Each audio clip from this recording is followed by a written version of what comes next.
everybody doing? So this week we're going to be talking about something brand new. We have our new unit that we are starting, Unit 6.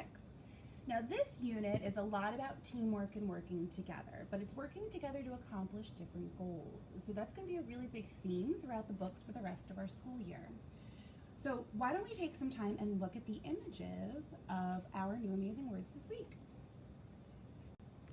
Okay, so the first image that we have is something that looks kind of like a reflection, but it's a little bit more than that. It's talking about the light shining off of it.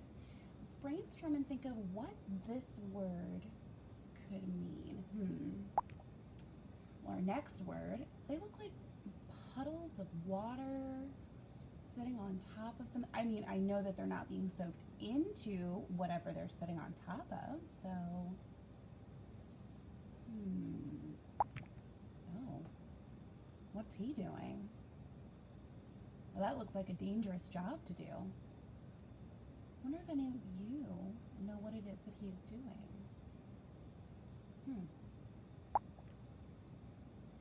Oh my goodness, what is that? That looks like a part of something. What do you think that's a part of? Looks like the bottom of something. I don't know. Maybe there'll be more hints as we look at more pictures. Here we go. Oh. Looks like those people are building something. Or digging something out at least, right? Those look like long... Look like long holes, don't they? Like they're going to try and fit something in there. What about this one? Oh, I know what that is. That's an excavator. But what's the excavator doing? He's digging. Well, you think you might have an idea? Think you might know some of these words? I think you do. Let's check these out. First of all of these words have something to do with construction, right? We've been talking a lot about trucks and vehicles and working. Well, all of these vehicles have a lot to do with construction. A very specific type of construction. The construction for these vehicles and all of these words is something very specific. In fact, you live in one. That's right. These all have to do with house construction. All of these words are something that you have to think about, or the builder has to think about, or your parents have to think about when they're building or even buying a house. Even if they're not building their own house, even if you're buying a house, you have to think about all of these things. So let's check these out. Okay. So that first word that we see up over here, that's going to be the bottom layer of the house. When we talk about a bottom layer of the house, you're talking about the cement or what's in the basement. That's going to hold up the rest of the structure of the house, and that is called the foundation. Well, let's change that color around. What do you think? How about good old-fashioned black. When we talk about the foundation of a building or a home, we're talking about what they're using to build on top of. So for this foundation, you can see that they're using cement, and they have the metal grid in there to make sure everything stays lined up nicely, and then that also adds added support. So if you have a basement at home, you might have a cement floor, or you might have something on top of your cement floor. But that cement is going to help hold everything else in your house up. That foundation is essential to building a good house, okay? So let's work our way over and let's see what we have over here. Now this is an excavator. We were correct. Odin confirmed that for me. It is an excavator. But the excavator is doing something very important. When you're building a house, even if you're not putting a basement in your house, it is important that you dig some of it up. And when you start digging it up, it's called groundbreaking.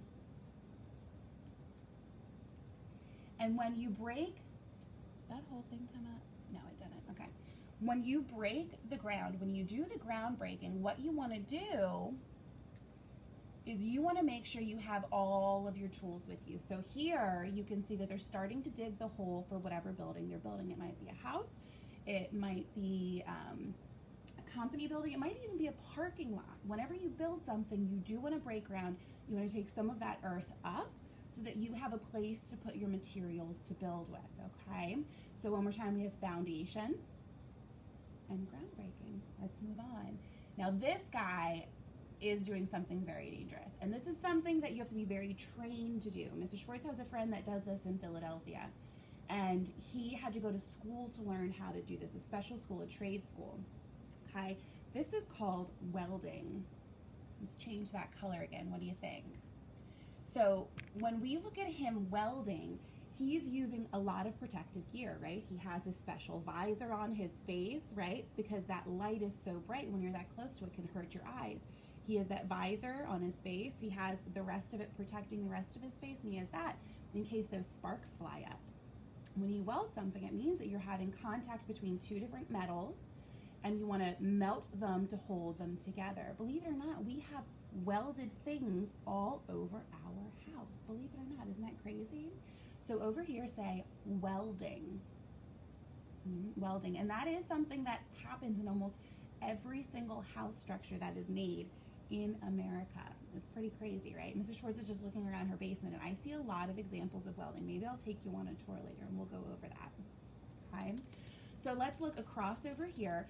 And here, you know, we were right. They are digging out long holes. And they're digging these long holes to put pipes underneath or cable underneath.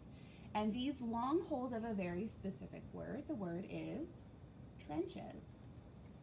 Change that color again. You cannot find one good color for all of these, huh? There we go. That's okay. That works. Trenches. And when we dig trenches, there's a lot of things that we have to consider. We have to consider the size of what we're putting in there. You know, are we putting a pipe to get water to and from the house? Are we putting cables down there to get electricity or internet to and from the house? Now, you can see a lot of trenches being dug in construction on the road specifically, because that's what we see the most of. That's the most kind of construction that we normally see. And when they build trenches for the road, what they're normally doing is they're trying to find ways to have pipes go underneath to help the water drain away.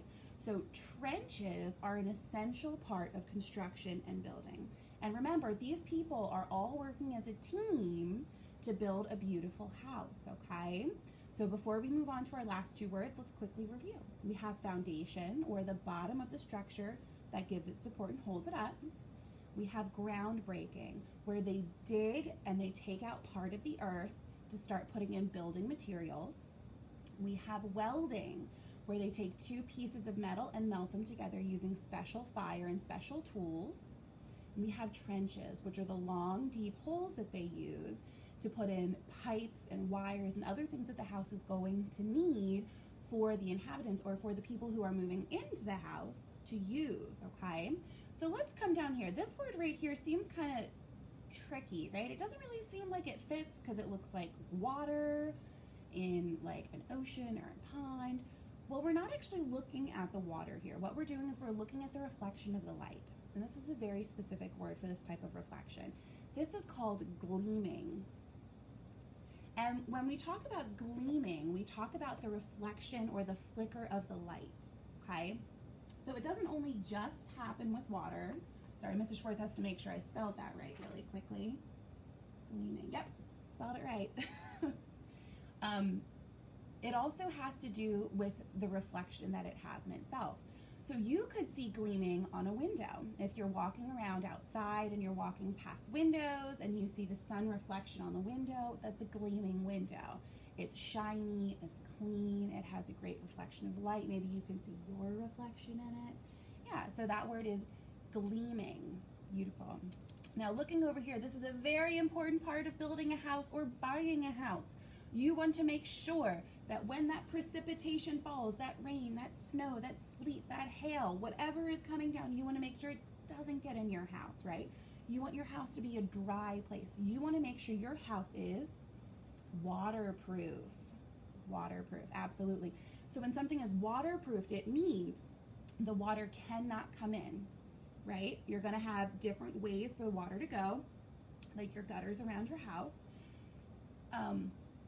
You're going to use special materials to make sure that your house is waterproofed, which means you're going to make sure that there's no holes going to the outside. You're going to make sure that if there is a hole, you fill it the right way. You can't just fill it with anything. You have to fill it with very specific materials.